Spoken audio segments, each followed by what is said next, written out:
essentially, look. Welcome back to PGF Retrospective. This week we are playing Spyro. We're playing the OG Spyro the Dragon on PlayStation 1, the one that sparked it all, the one that will reignite the Spyro trilogy that is going to be released on PlayStation and Xbox One, and it's going to come, and it's going to be amazing. Following Crash Bandicoot, it's going to be great. Tell you what, I can see why they picked it second after Crash Bandicoot. Yes, because Crash Bandicoot is better. Exactly. Obviously. Exactly. But we're still playing Spyro the Dragon, so let's get into it. Guys, look, this week we're playing the amazing Spyro the Dragon. The remastered version is coming soon. It's coming soon. But we're playing Spyro the Dragon, the original trilogy, not the remastered one. No, we're playing the new original Spyro. New Spyro, originally. So we wanted to have a look back at this game to see if it was all the hype that it was led up to be ahead of the release of Spyro the Dragon Remastered Trilogy, which will be coming to PS4 and Xbox One. Is it coming to Xbox One as well? Yep. And that was like after the commercial success of the Crash Bandicoot and Sane trilogy. Yeah, of course. Activision's bringing back another classic from the PlayStation era, Spyro the Dragon. Man, I'm rescuing dragons all over the place. Okay, so Spyro the Dragon came out on the PS1 in 1998. It was one of the fourth quarter games, so it came out right at the end of the year. So this would have been alongside games like Crash Bandicoot Warped. When it came out, it was the third best-selling game of the week behind Tomb Raider and FIFA 99. So it didn't start off great, however it did pretty well. Sold 5 million copies. Bearing in mind, last week we played Jazz Jackrabbit 2, and that sold 29,000 copies. 29,000, 5 million. Big difference. That's why people know what Spyro is and don't know what Jazz Jackrabbit 2 is. But Jack, maybe even played more. This game before, have you? Well, I've played it once. I played it once, and we played it on a live stream on Facebook on Retro Gaming 101 a few months ago, and I absolutely despised it because I didn't understand what was happening. Spyro, mate.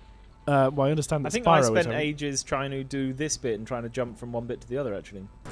Got a fact for you about the colour of Spyro. Yeah, no, you can look at me like that. Spyro's purple, yeah?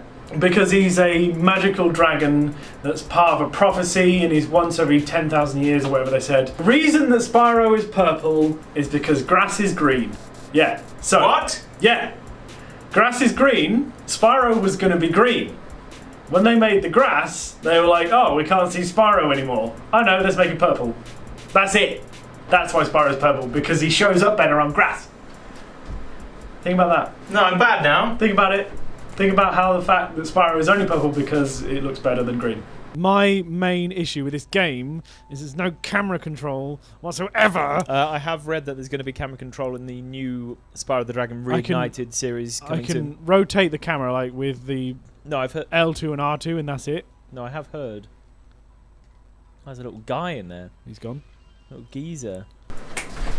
Right, the story of Spyro the Dragon, certainly the one in this iteration, because there are many different Spyro the Dragon games since this one first came out, and essentially kind of a bit of the overarching story of the Spyro universe is that Spyro the Dragon is a foretold dragon, a kind of legend of the mythical purple dragon that's supposed to be born once every 10 or 100 years or whatever, once every time frame, and Spyro is that dragon. And there's a further fan theory about that story that actually each of the Spyros that you play in each of the different series of games, so the Reignited saga, the first 3 games that came out, and then the Legends one and the Skylands saga, are actually different Spyros reborn as and when the legend foretells of them. Quite interesting story, but not really sure about that. If you're, hating on Spyro the Dragon, mate, I'm hating on it. People are going to be burning in the comments, mate. I'm hating on it because Alvar. I know, but I feel like I'm not actually doing anything. Like I feel like this game is just ridiculously easy, and I feel like I'm missing something. Essentially, the story starts age. It's as old as time. You know, it's classic. It's Romeo and Juliet. It's all that. You got dragon news reporters that sat in front of their news desk reading the news, reading about how there's loads of harmony within the world of the magic dragons and the ancient dragons, and all. Everything's going well. And then they make one comment about this guy called Nasty Gnork, right? And that's Nasty spelled G-N-A-S-T-Y, and he is a gnome orc half-breed. And they go, "What, Nasty the orc, mate? Nah, he ain't nothing compared to the dragons. What up?" And like the dragons are like, yeah, no, we're the best actually. He could not possibly overthrow us all and defeat us because like we're dragons and he's just an orc, half gnome, half orc kind of boik. Then guess what happens? Nasty goes, show you guys. Imprisons all the dragons, mate. They've got real dragons inside of. What happened to it? What? Where's the plot of this game? It was just before, like, you Did skipped it all, Did I skip actually. it? Oh, okay. Essentially, some dudes, like, captured all the dragons and you're going to go save them. Okay, so the dragons I think hate this guy's me. literally explaining it. I'm going out. 5 dragons got. What? That's your thing. That's what That's what he said. Oh, look at them little faces on those guys. They're like, ah! Ow. Ah!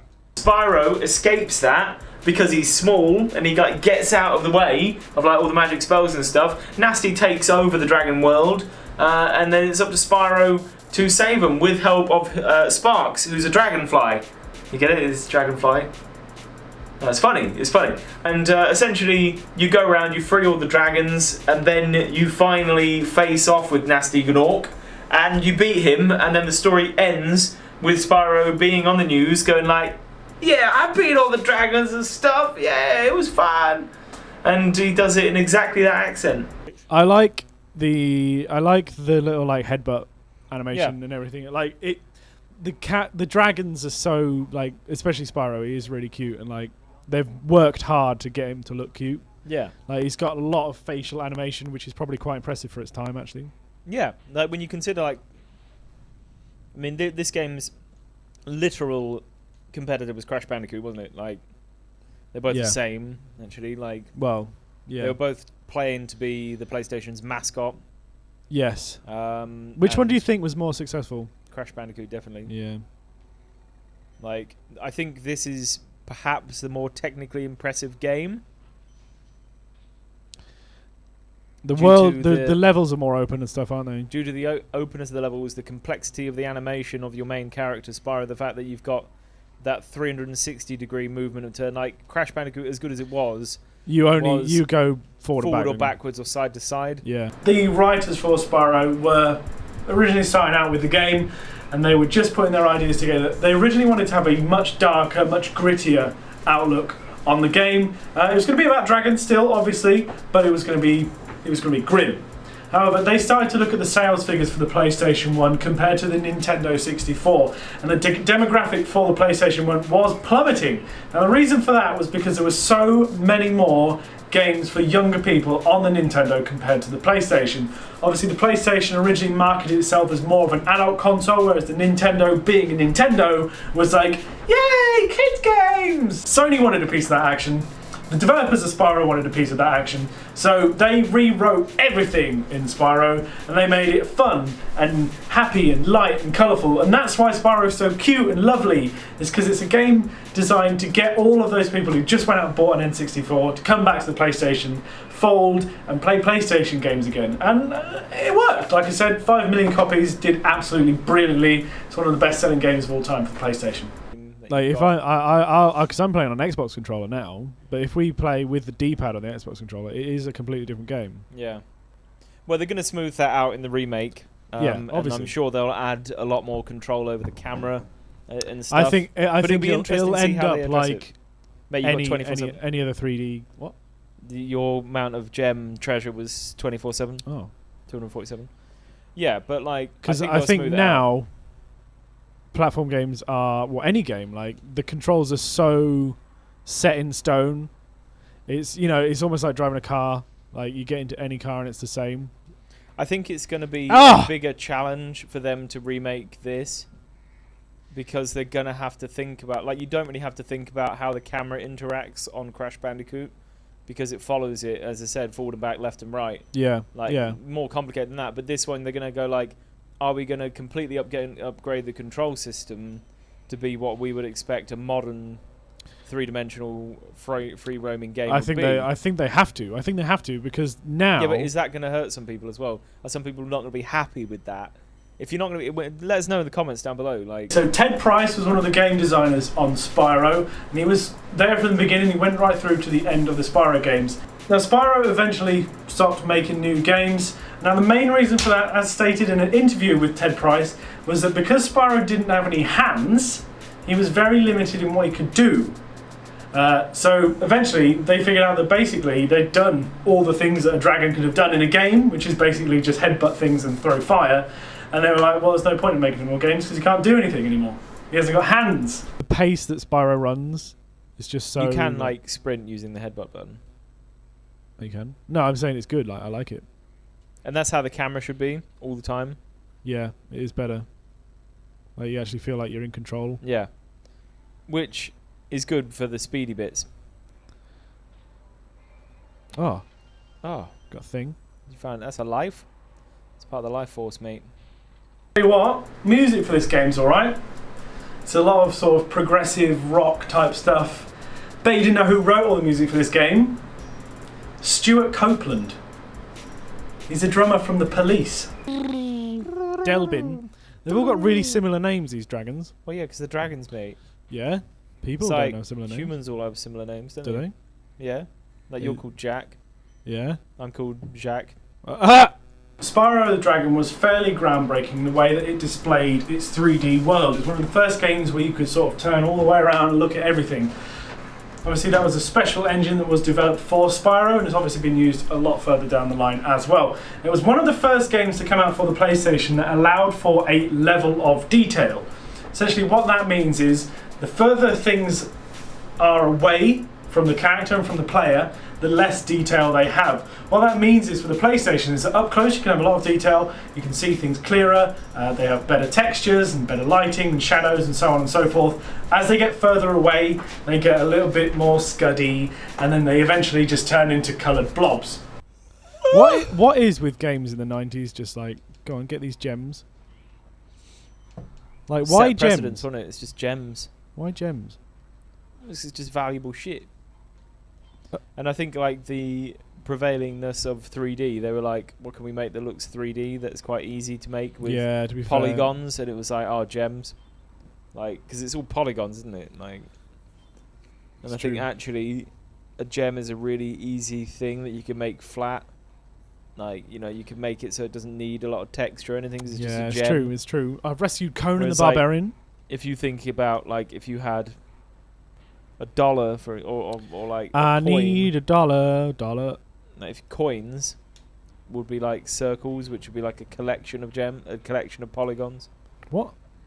Well, anything is a collection of polygons. That's No, but like that is just a scaled up single polygon, isn't it? Like, do you know what a polygon is? I do not. No. No, I would love to see this game remade, to be honest. Like, Remaking Spyro the Dragon. yeah, I think it's a strong character which really lends itself well. It just needs a little bit of think all the money updating to they'd make it so much more current. That guy's massive. But after playing this game, I played it when I was a kid. After playing it again, and Jack, you've ruined it for me actually. Have I? Yeah, the camera. The camera. Well, It's no, awful. the camera. I wasn't even playing it. Yeah, the camera ruined it for me. I think, as we said when we were playing it, it's a product of its time, Yeah, and it shows. yeah. It's a product. It hasn't It's a aged product well. of the hardware that was available to it. Exactly. But the thing that was really impressive is like the detailed like model of Spyro himself. The animation, Yeah. rather than being like, because expect now you'd see really HD high resolution, like 4K, 8K textures, stuff like that. They couldn't do that. But what they could do is have a detailed model that is animated well, Yeah. and it brings Spyro to life in just. It's unbelievable how good it looks. But then you compare this to Bubsy 3D. Yeah. They're the same age. Yeah, I know. The same age, and Bubsy 3D is just. I get what they were doing in Bubsy 3D. They did the same thing they did with Spyro, but Spyro did it right and Bubsy did it wrong. That's it. But look, we loved it. We loved it. Remake this as quick as possible. If you want to see us playing this game, or with a chance to, maybe we'll do a giveaway of the new Spyro game or something. Maybe. Make sure you subscribe here somewhere. Maybe. Make sure you make sure. Make sure you make sure. Make sure to make sure. No, I want you to make sure. I'll make sure that you make sure that they make sure that I make sure that you make sure that they make sure to make sure to subscribe, follow us on Twitch, do all those things. If you've got a game that you want us to play, let us know. Let us know. Please let us know. Let us know. We'll attempt to find it. Yeah, go on.